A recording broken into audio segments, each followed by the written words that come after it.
Hi, today I'm gonna show you how to run ads on Instagram.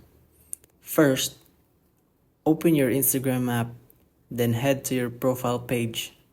Tap the three lines on the top right corner. Scroll down and select Account Type and Tools. After that, select Switch to Professional Account. Choose whether you want to create a creator or a business account. Select creator if you're an influencer or a public figure. Choose business if you're a brand. Follow the steps to complete your account setup.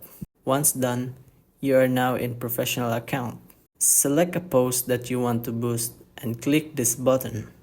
Clicking the button will lead you into the ad creation process for boosting posts. Here, you can set up everything like budget, audience, and duration. After that, Instagram will handle the rest, showcasing your post to a wider audience. And that's it. That's how you run ads on Instagram. Like and subscribe for more.